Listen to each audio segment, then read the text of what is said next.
All right, friends. Welcome. Good morning, afternoon, evening, wherever you are.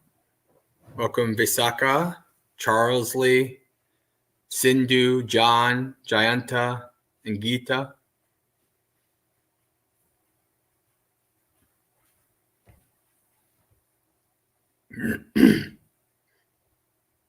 We'll give it a minute or two and we'll get started.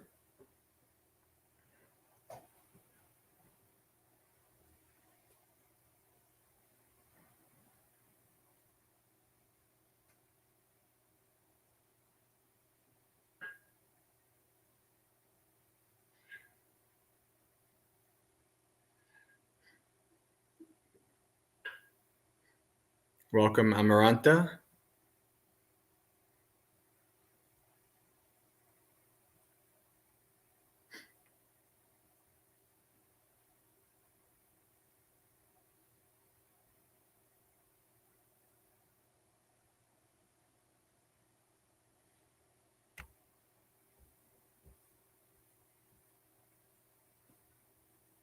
All right. So, friends, obviously it's me today because Bhante is on a plane. They're going over to the other side of the country, and that means that tonight we here at the Empty Cloud have the night off from streaming. Bhante and Aya will be streaming from Washington with Tan Nisabo and Ajahn Kovilo.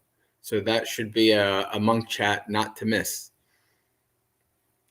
So we are going to get started with the sutta today. It's a somewhat short sutta, but it's jam-packed, and it's one of the most important suttas for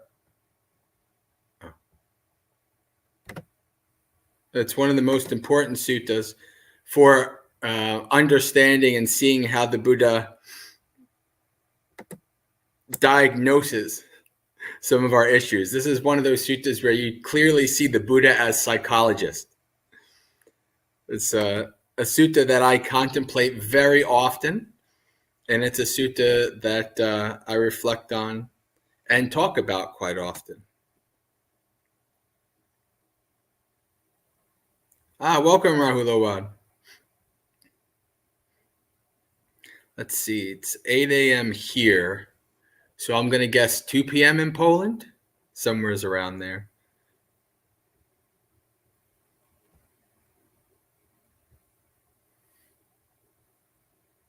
Hello in the future. Okay, let's get started with our reading.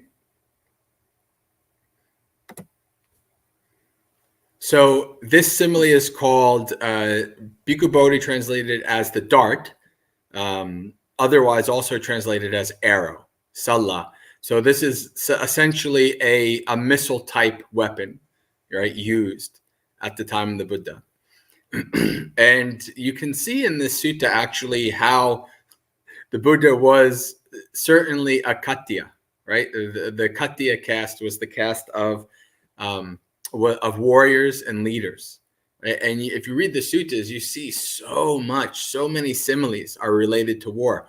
War elephants, thoroughbreds, arrows, spears, all kinds of war things.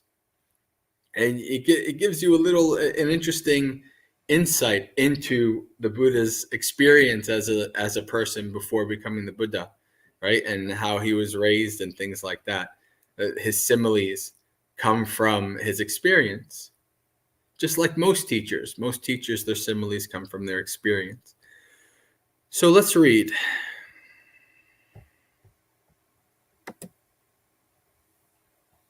"2 p.m. in Poland. I called it right. All right. I'm pretty good with time zones across the world. So, all right. Bhikkhus, an uninstructed worldling. So those are beings who are not Arya Sangha, right? These are beings who are not in any of the levels of awakening, like most of us. An uninstructed worldling feels a pleasant feeling, a painful feeling, and a neither painful nor pleasant feeling. The instructed noble disciple 2 feels a pleasant feeling, a painful feeling, and neither a painful nor pleasant feeling. So the Buddha is starting out explaining that whether you're just a regular person or an awakened being, you feel. As long as you have a body, you feel. You can see in the suttas places where the Buddha has various pains or his body is exhausted and he needs to rest the body, these kind of things. So this is a very important distinction to understand. The difference between these two beings is not in that they feel.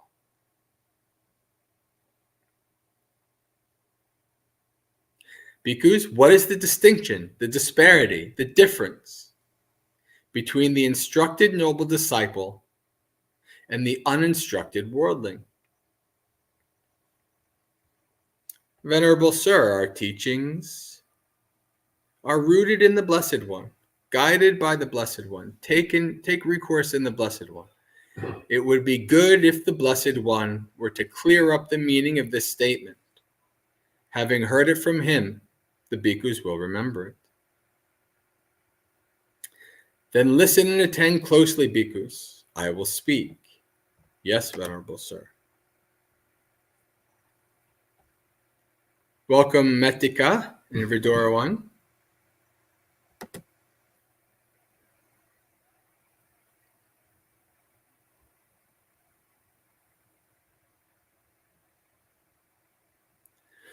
Bhikkhus, when an uninstructed worldling is being contacted by a painful feeling, he sorrows, grieves, and laments.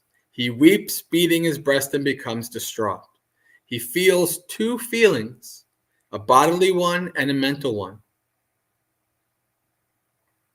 Suppose they were to strike a man with an arrow, and then they would strike him immediately after with a second arrow, so that the man would feel a feeling caused by two darts. So too, when the uninstructed worldling is being contacted by a painful feeling, he feels two feelings, a bodily one and a mental one. So this is very important to understand. When we feel an unpleasant feeling, because we are not awakened beings, because we're not very advanced beings on the path, immediately, because of our ignorance, because of our delusion, we then experience mental suffering. So it's like you get hit by the arrow, right? And so you have an arrow in you, and it's painful and it's not that great. But actually, because of our delusion, because of our ignorance, we get hit by a second arrow. And that makes it worse. This is this wonderful simile that we are hit by two arrows.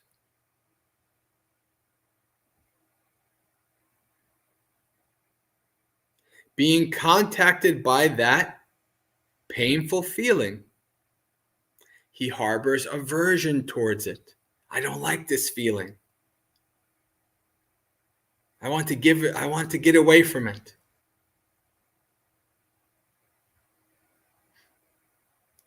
When he harbors aversion towards that painful feeling, the underlying tendency to aversion towards painful feeling lies behind this. So this is a very important word to understand, anusaya, underlying tendency, or I like to call it underlying habitual tendency. We have an underlying, the Buddha is diagnosing us. This is the Buddha, a psychologist. The Buddha is saying that when we experience an unpleasant feeling, we have an automatic reaction. It's so automatic that we don't even think about it. We don't pay attention to it. It's so ingrained, it's so habitual that the automatic reaction to painful feeling is aversion, repulsion, escaping, getting away, killing, whatever we need to do to stop this feeling from continuing to happen. That is our underlying tendency. That is so deeply ingrained that it's automatic. We don't even notice it. Nor do we question it, or nor do we think about it. That's where practices like Satipatthana come in, that allow us to question and understand.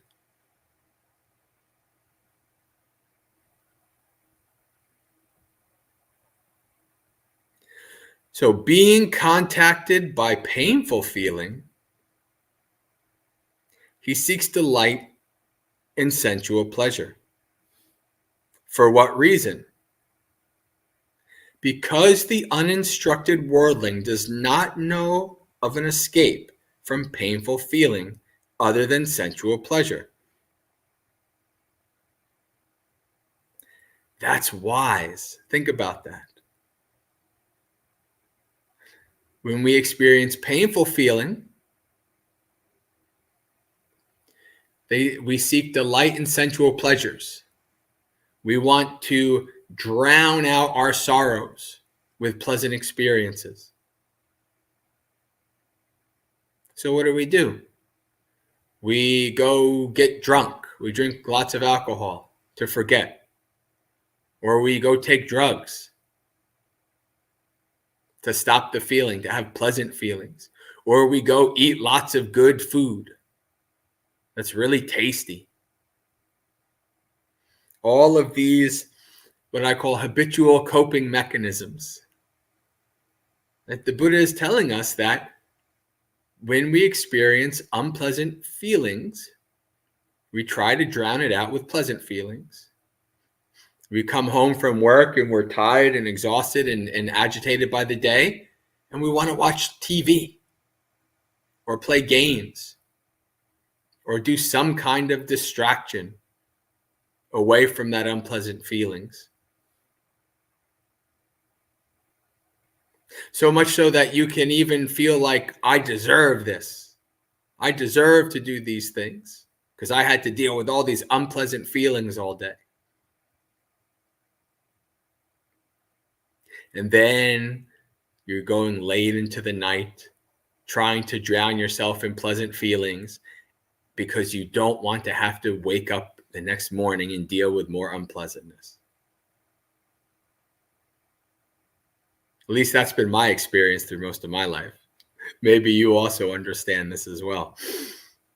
You don't want to go to bed because that means you have to wake up and do it all over again.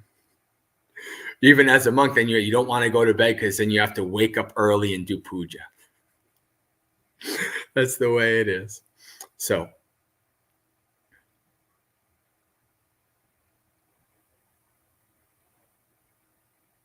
and this is a wise thing, right? The Buddha is saying that there is an escape, but we just don't know it. One of the interesting things is that it's not really said in this sutta, but in other suttas, the Buddha talks about what the escape is. The escape is jhana. Right? The escape is being able to go into jhanas, being in a pleasant abode. That's the escape. That's the most pure, wholesome escape. And obviously, the ultimate escape is nibbana. But while we're still alive, unawakened in this body, the escape, as shown in other suttas, is jhanas, samadhi.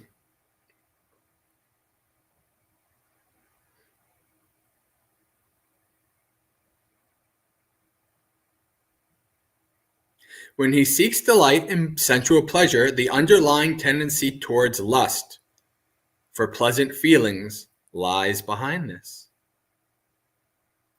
So again, we have another habitual tendency, the habitual tendency towards craving, chasing, grasping pleasant experiences. This is second noble truth right here. This is tanha. This is thirst. Buddha says in the second noble truth, we have three tanha. Kama tanha, bhava tanha, vibhava tanha. Kama tanha, desire for sensual pleasures.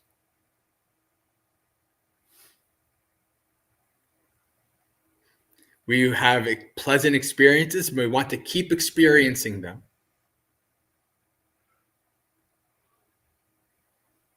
We go on, we grasp the sensual pleasures. But eventually, because everything is anicca, it slips through our fingers. It gets away. It fades away. So we have to go chasing. The Buddha says we try to acquire. We go chasing after more. The Buddha says that when we are born, we are immersed in a kamogha. Kama is the same as kama tanha. This means sensual pleasures or pleasant experiences from the senses. Ogha means a flood. So if you just stopped and looked around, just observed and looked around you, how many hundreds or thousands of things could you see that's a pleasant experience? Oh, that looks like a nice comfy chair right over there. Or, oh, that looks like a nice material that would be on my skin. Or you can just see that we're immersed, like swimming in an ocean of pleasant experiences. And we're always chasing after them because of our greed, because of our lust. We always want more and more and more. We're simultaneously chasing after good, pleasant experiences and running away from unpleasant experiences. That's our life. That's what we do in life.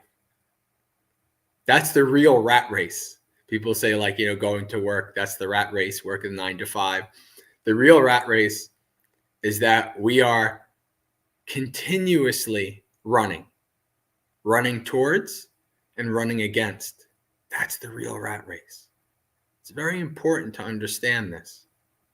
The Buddha is clearly diagnosing this for us. He's clearly putting it out on the table in the sutta, that these are our habitual tendencies. Very powerful. This is what I mean by this is a short sutta. We're basically halfway through the sutta already. It's a short sutta, but it's so jam-packed.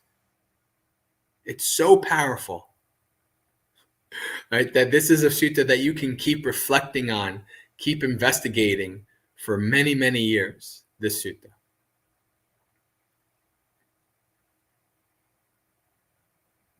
I've been on one paragraph for like 6 or 7 minutes. So this is a very powerful sutta. All right.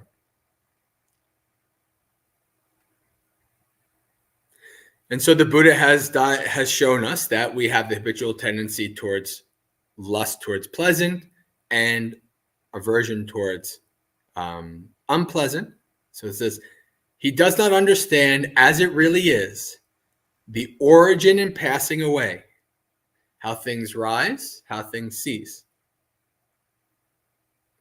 the gratification, the danger, and the escape in the case of these feelings. This is one of the very most important frameworks that's not talked about that often. Gratification, danger, and escape. How do we know? How do we see for ourselves these habitual tendencies? How do we really know them? The Buddha gives us this framework, right? We don't see that they arise and that they cease. We don't see how they arise. We're totally blind. They just blindside us. They just come right in. And we're usually too busy focusing on something else to observe how they cease. And when a pleasant experience arises and we get wrapped into it, we don't understand the gratification. We don't understand deeply why we're being gratified by this experience, why we're attaching to it. We need to see that. This is trying to develop the mind state of vipassana, to see deeply.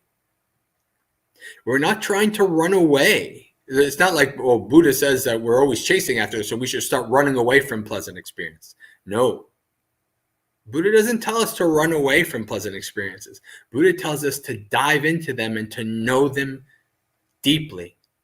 Pajanati. To know very deeply. So we need to know this pleasant experience inside and out. How it arises, how it ceases. Why is this gratifying? We need to know this. Because if we don't know this, we have no ability to counteract it, escape it.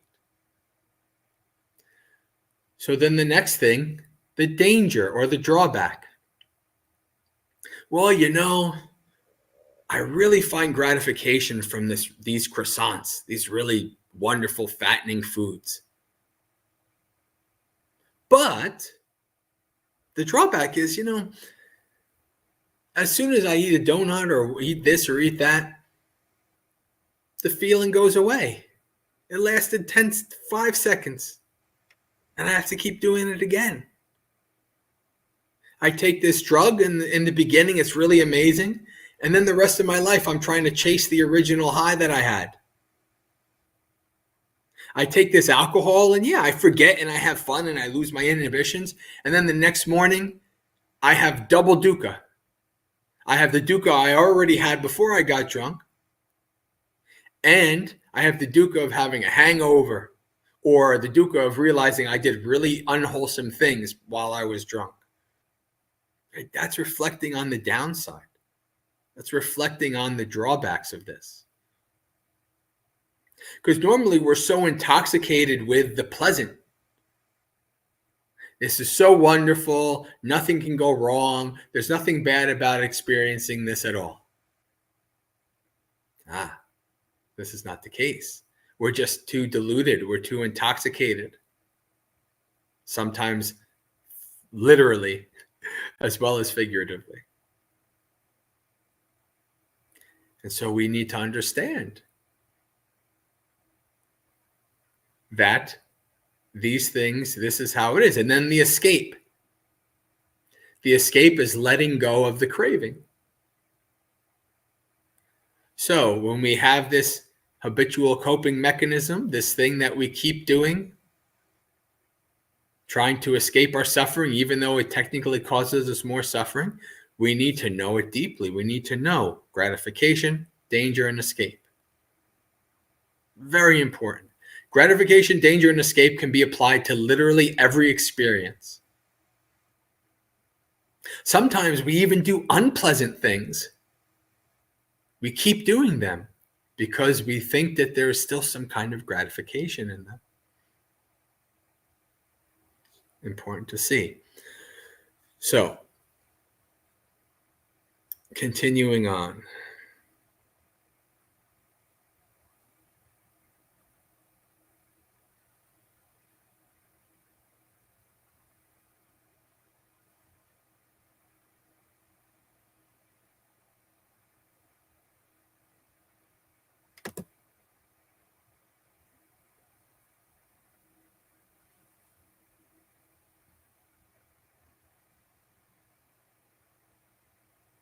He does not understand, as it really is, the origin and passing away, the gratification, danger, and escaping in the case of these feelings.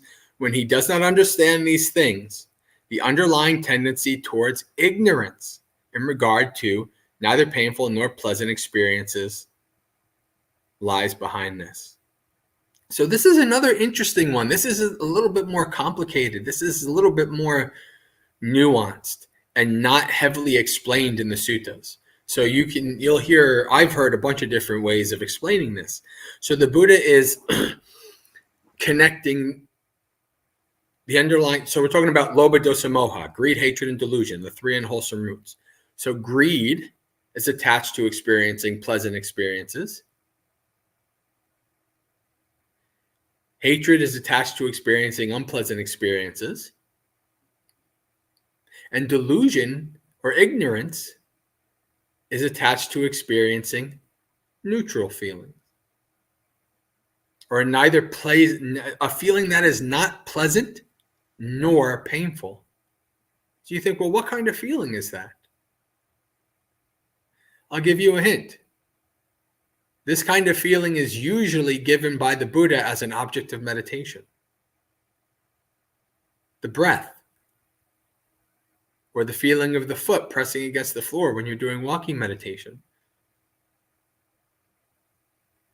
Are you paying attention to every breath your body is taking throughout the day? No. If the breath becomes irregular, or you can't breathe all of a sudden, or something like that, then you pay attention. Or if you're walking, do you pay attention to the thousands of steps you take a day? No. You step on a nail or something like that, or a rock, and you experience pain, then you pay attention to that feeling. But otherwise, it's a neutral feeling. It's neither painful nor pleasant. It's a repetitive feeling that your mind just ignores, because it's like, oh, well, I don't need to pay attention to this. And because of that, we don't understand so many of the processes that are happening in our mind and our body. We're ignorant to them because they're automatic. And this is why we have this underlying tendency towards ignorance with these things. So now we move to the next section. If he feels a pleasant feeling, he feels it attached. If he feels a painful feeling, he feels it attached. Very important. This is why I often like to say attachment and aversion are two sides of the same coin of craving. If it's a pleasant feeling, you're attached to it. If it's a painful feeling, you're attached to it because you're trying to avoid it. It's very wise, very important, so deep. This is one of the most powerful suttas, for me at least. So, if he feels a neither painful nor pleasant feeling, he feels it attached. This bhikkhus is called an uninstructed worldling who is attached to birth, aging, and death, who is attached to sorrow, lamentation, pain, displeasure, and despair, who is attached to suffering, I say.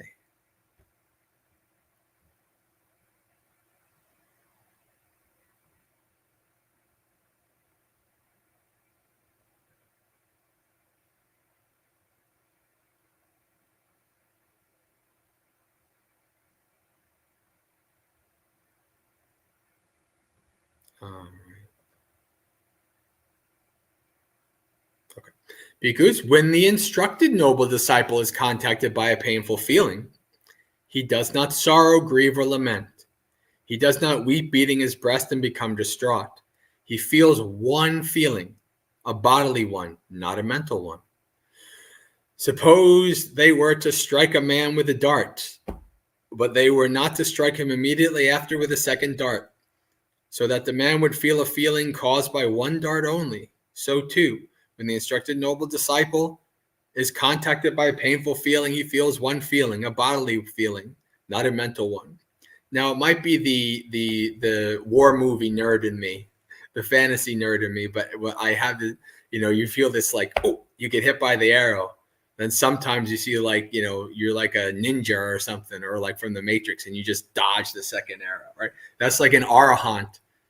The second arrow doesn't even come. Or even maybe like that, the Neo, when he goes like this and the bullets stop, right? The Arahant, second arrow doesn't even come near them. Second arrow is gone. It's a very deep sutta, a very deep simile. And this is why you have this actually a quite modern statement that the Buddha said 2,600 years ago. The way it's said in modern times is, pain is inevitable, suffering is optional. That's this sutta. The Buddha said that 2,600 years ago.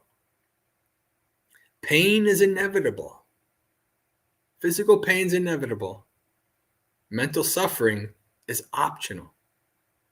That's what the Buddha is saying here. The awakened being has gotten rid of their mental suffering.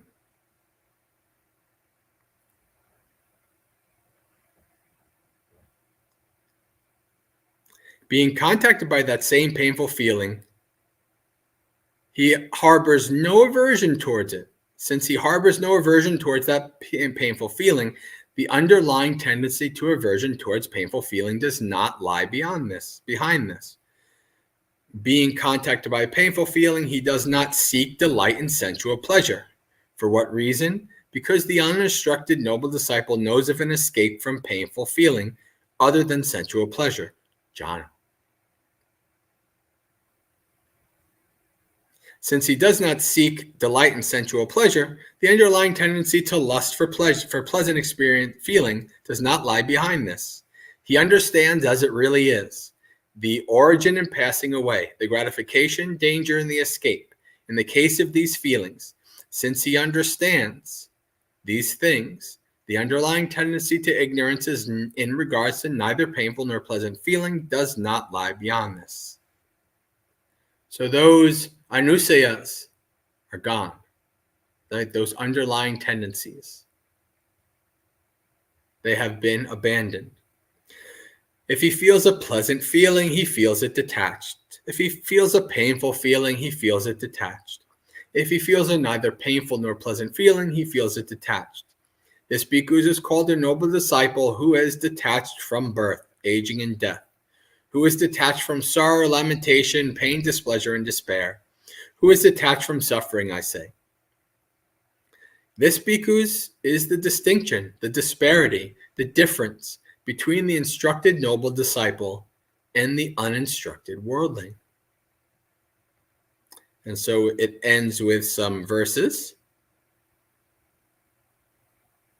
The wise one, learned, does not feel the pleasant and painful mental feeling. This is the great difference between the wise one and the worldling. For the learned one who has comprehended the Dhamma, who clearly sees this world and the next, desirable things do not provoke his mind. Towards the undesired he has no aversion. For him, attraction and repulsion, attachment and aversion no more exist. Sounds nice, doesn't it? That running around, that rat race that I was talking about earlier, the job is done. They've laid down attachment and aversion. Both having been extinguished, both brought to an end, having known the dust-free, sorrowless state, the transcender of existence rightly understands. Very important sutta. And we see here, this is the Buddha as psychologist or psychoanalyst, if you want to even say it. The Buddha is showing us this. This is what's going on in your mind.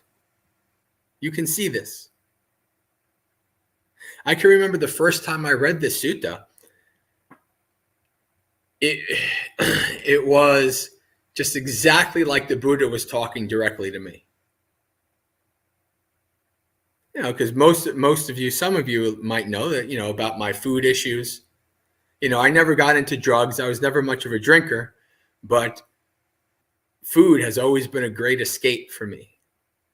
Right? When I was lonely, it was a friend. When I was experiencing depression, it was a quick hit, something very tasty.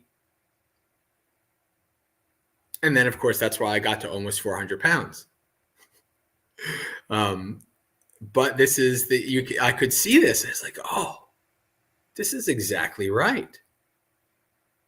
This is exactly right. This is my things that I do when I have I have my own. You can see each one of us may have different things. Like for me, my life habitual mechanisms, coping mechanisms have been food and video games. Of course, most of us, like sexual activity is also a coping mechanism. right? That's also something that we can try to, get a quick high, a quick pleasant experience, right? And so you realize that it's like, oh, okay. And then you watch the mind, and an unpleasant experience happens, and you watch a thought arises, an impulse arises. Well, let's go get some good food. Let's play some video games. Let's do this. Let's do that. You can just see that. It's so clear in the mind. You can observe. And so the Buddha is 100% right in this sutta. And it's something that you can see in your own mind with not too deep a level of understanding.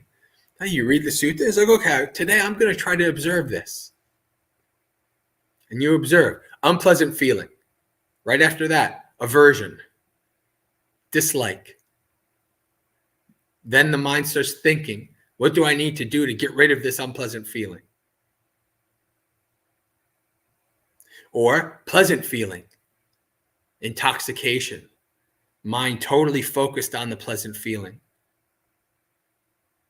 losing all track of time, of what's going on around you, just utterly focused, hypnotized by that pleasant feeling. You can observe this very clearly today. It's not hard to see. Now, the deeper parts are hard to see. Gratification, danger, and the escape, the arising and the cessation, those are harder to see, at least at a more refined level. But you can at least observe that these are your tendencies. Right? And whatever the tendencies, whatever, you can observe what your coping mechanisms are. What is it that, even if it's skillful, right? If you're trying to meditate and unpleasant feelings arise and you say, well, maybe I'll go read the suttas. Now, of course, read the suttas is much more skillful than, go grab some alcohol. But it's still the mind trying to escape from an unpleasant feeling. You have to observe that. You still see that. So go, oh, no, maybe I just try to endure it. Maybe I try to investigate it. Maybe I try to endure it as long as I can, learn from it as much as I can. And so I can see. All right. So I think that's good. We're at about 8:40, and we can open it for questions. So if you have any questions, any clarifications, we can do that.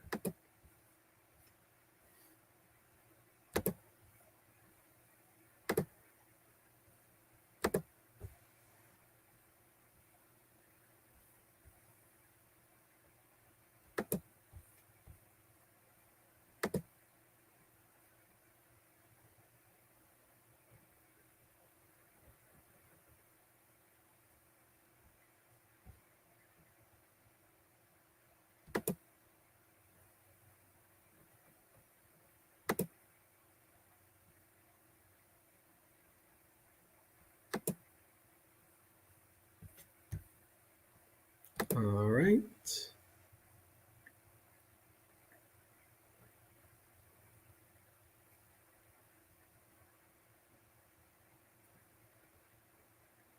Hello, Sunya, Jeff, Ian.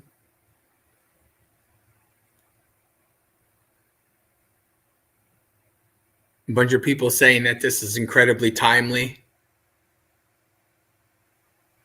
That's because this is always going on. There's no time where this sutta is not incredibly timely.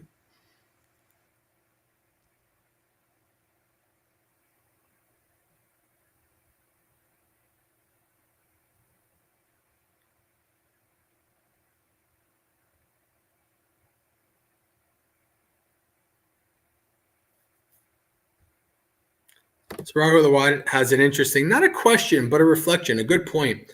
Perhaps such universal tendencies could come from our previous countless lives, also in the heavenly realms. Yeah, no, this is something that goes beyond just I'm a human and I have these things.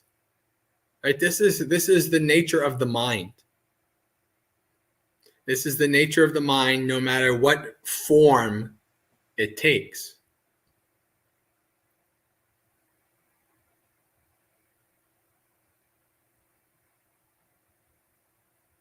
Welcome, Ronald.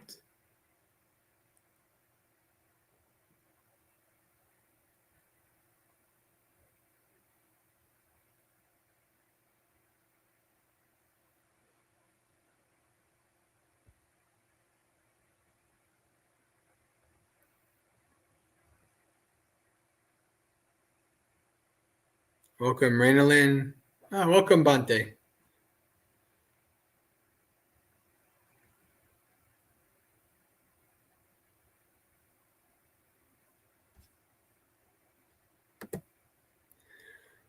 PL and Indira. Now, I believe I met you two years ago, like maybe 2018 at the World Buddhist Conference. I noticed you yesterday. I see the picture. I'm pretty sure I've met you before.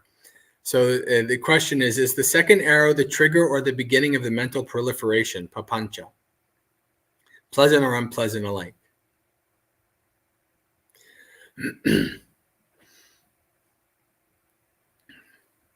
The second arrow is, I don't know if the second arrow is necessarily papancha, at least initially.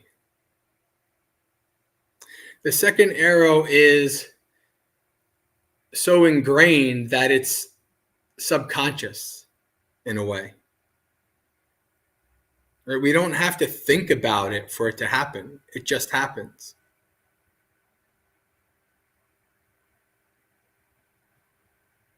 Feeling arises.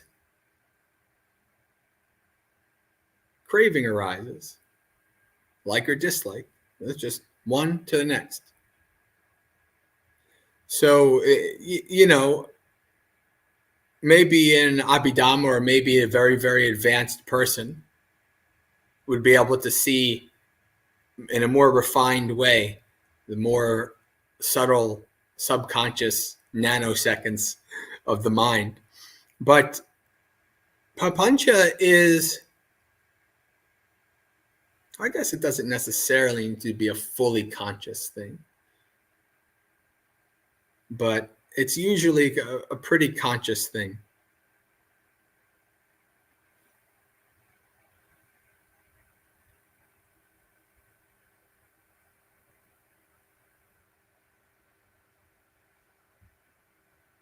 Welcome, Meta, Jerry.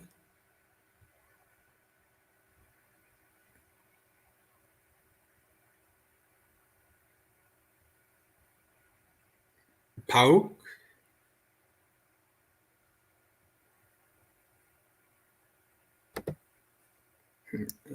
Jeff has a question.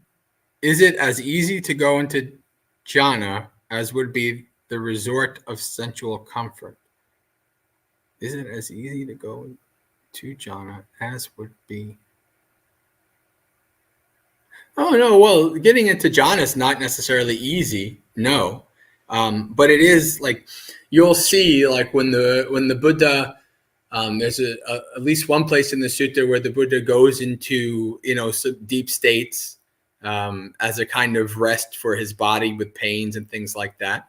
So this is something to be understood as like a pleasant abode. So when you're able to get into jhanas, then you can use it as a pleasant abode. Now, of course, you also have to be careful that you're also not using that as an escape either. Oh, pain, I got to go into jhanas. Not necessarily good.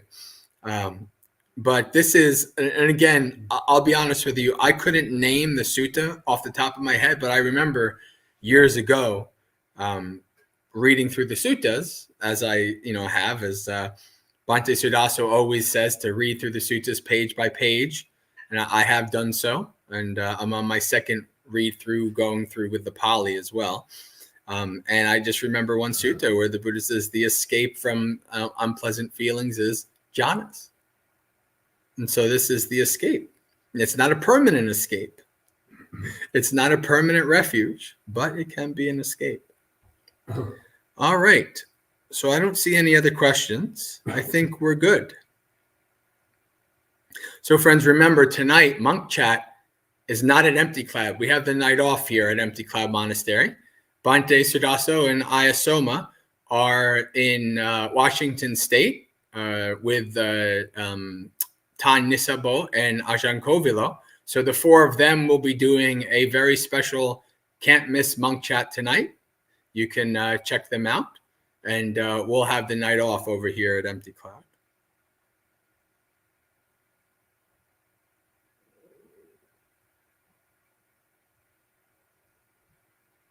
All right. So until next time, friends, Sukhi Hotu, may you be happy, practice well, and be well. May you have a spiritually successful and peaceful practice until we meet again.